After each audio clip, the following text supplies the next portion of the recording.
A garden that costs nothing to feed and needs no shop-bought chemicals is not a modern invention. It is simply what English gardeners did for hundreds of years before anyone thought to sell them a bag of granules or a bottle of spray. My name does not matter so much as what I am about to tell you. I grew up in the Yorkshire Dales, in a stone cottage with a garden no bigger than a modest sitting room, and my grandfather fed a family of 6 from it through every season of the year.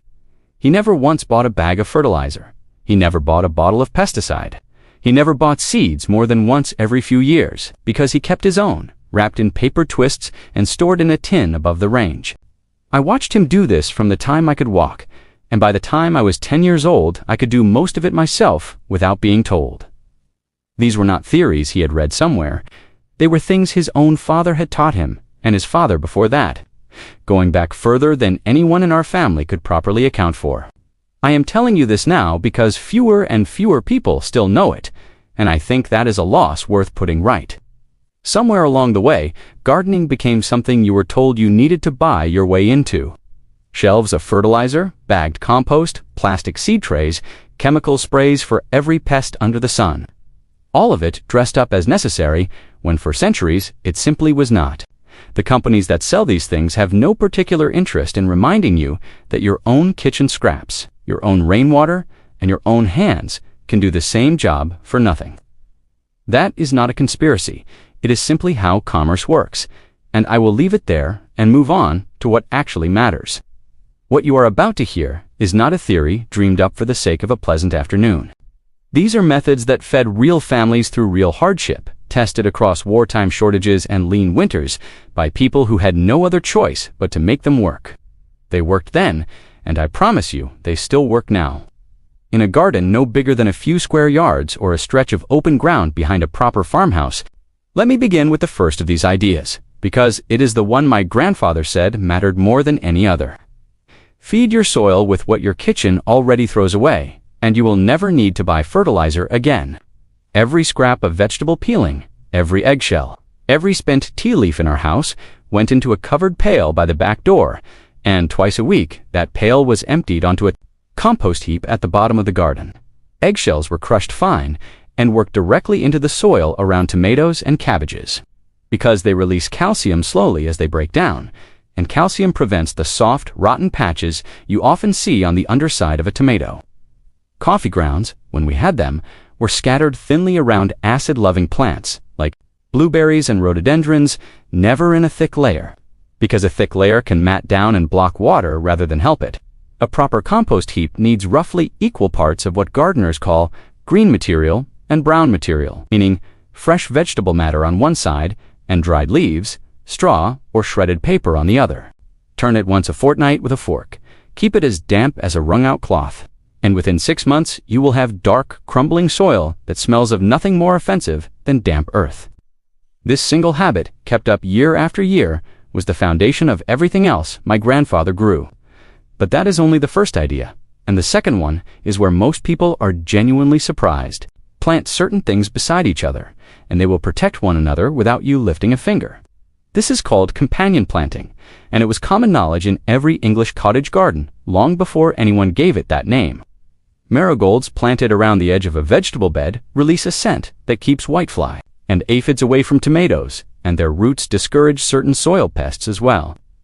Onions and carrots grown side by side confuse the pests that hunt each vegetable by smell, because the onion fly cannot find the carrot through the stronger scent, and the carrot fly is put off in the same way by the onion. Beans, grown up a simple wigwam of hazel poles, draw nitrogen out of the air and fix it into the soil through nodules on their roots, which means whatever you plant in that same patch the following year will grow stronger for it. Nasturtiums are perhaps the cleverest trick of all, because pests such as blackfly and cabbage white butterflies prefer them to almost anything else in the garden. So you plant them as what my grandfather called a sacrifice crop, drawing the trouble away from the vegetables you actually want to eat. None of this required a book of chemistry. It required only watching which plants thrived together over many seasons and passing that knowledge down. Keep watching, because the third idea is one that saved my grandfather more money on his water bill than almost anything else he did. Catch and store your rainwater properly, and you will rarely need a hose pipe again. A single water butt, positioned under a downpipe from the roof, can collect several hundred gallons over the course of a wet English autumn. My grandfather kept 3, connected by short lengths of hose so that when one filled, the overflow ran straight into the next. Rainwater is also, in a quiet way, better for your plants than tap water, because it carries no added chlorine and no dissolved minerals that can build up in the soil over years and change its acidity. For plants that particularly dislike hard tap water, such as blueberries, camellias, and ferns, rainwater is not simply a convenience, it is close to essential. In the driest weeks of summer, water in the early morning or the evening rather than the middle of the day, because water applied under a hot sun evaporates before the roots can take much of it in. A mulch of straw or grass clippings laid over the soil after watering will hold that moisture in 4 days rather than hours. Which brings me to the 4th idea. Cover your soil and you will water far less than you think you need to. Bare soil left open to the sun and wind loses moisture at an alarming rate, and it also invites weed seeds to settle and germinate. A 2 to 3 inch layer of mulch, whether that is straw, well-rotted leaf mold, or even shredded newspaper weighted down with a little soil, changes that completely. It keeps the ground beneath it cool and moist. It smothers most weed seedlings before they ever see daylight. And as it breaks down over the season, it adds yet more organic matter to the soil below. In my grandfather's garden, the paths between beds were mulched with straw left over from the farm up the lane, and the beds themselves were mulched with whatever leaf mold had rotted down over the previous autumn and winter. This single habit alone could cut the need for watering by more than half during a dry summer. But keep watching, because the 5th method is one that most modern gardeners have never even heard of, and it costs absolutely nothing. Make your own rooting hormone from a common hedgerow tree. Willow bark and young willow twigs contain natural compounds that encourage cuttings from almost any plant to grow roots far more readily than they would on their own. Cut a handful of young willow stems, chop them into short lengths, and leave them soaking in a jar of rainwater for 24 hours. The water will turn faintly yellow, and that liquid, known in old gardening circles simply as willow water, can be used to soak the cut end of any cutting before you plant it, or watered directly onto the soil around a newly struck plant. My grandfather used it every spring on rose cuttings, caron cuttings, and lavender, and I have never since needed to buy a bottle of rooting powder from a garden center. It is a small thing, but it is the kind of small thing that adds up to real savings over a gardening lifetime. Now, for the 6th idea, and this one concerns pests, because nothing discourages anew.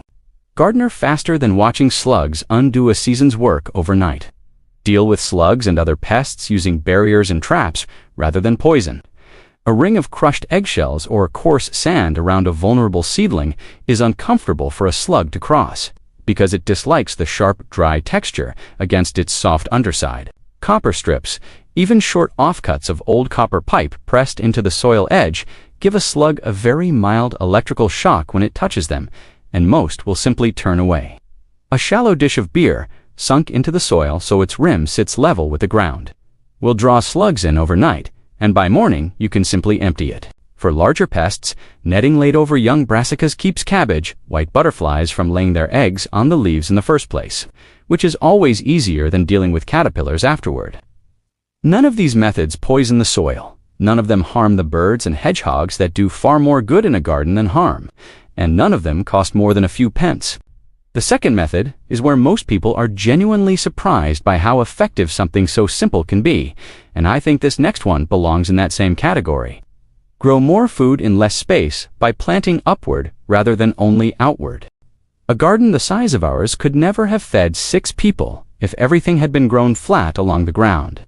Runner beans and peas were trained up simple wigwams and rows of hazel poles cut from the hedgerow each spring.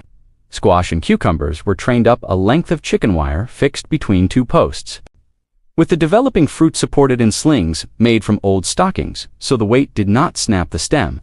Even strawberries were grown in a stacked arrangement of old terracotta pots, one smaller than the next, so a single square yard of ground produced fruit from a dozen plants instead of 2 or 3.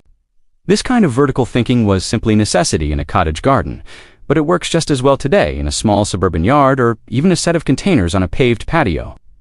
The 8th idea concerns something few people think about at all, which is the seed itself.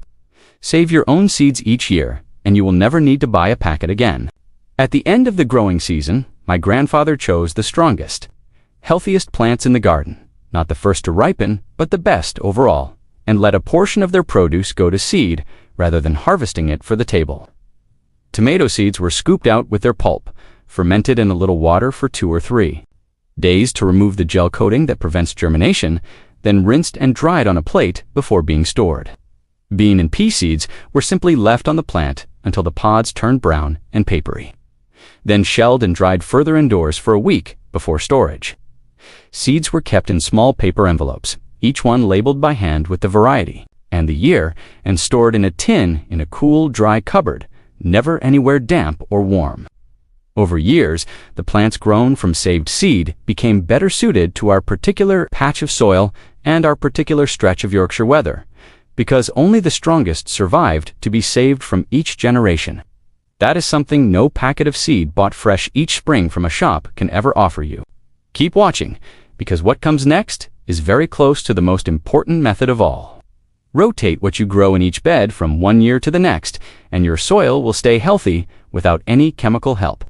Growing the same family of vegetables in the same patch of ground year after year exhausts particular nutrients from the soil and allows particular pests and diseases to build up undisturbed. My grandfather kept a simple hand-drawn map of the garden, divided into 4 rough sections, and each year the vegetables in each section moved along by one place.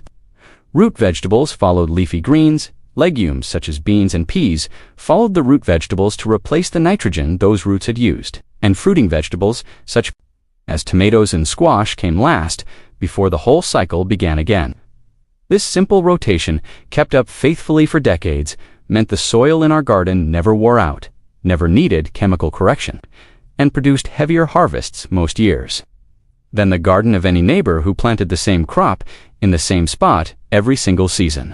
It is perhaps the least glamorous of everything I have told you today, and yet in my grandfather's own words, it was the method that made every other method work properly. Now for the last of the 10, and it is one that ties everything else together. Extend your growing season using nothing more than old windows and a sheltered corner.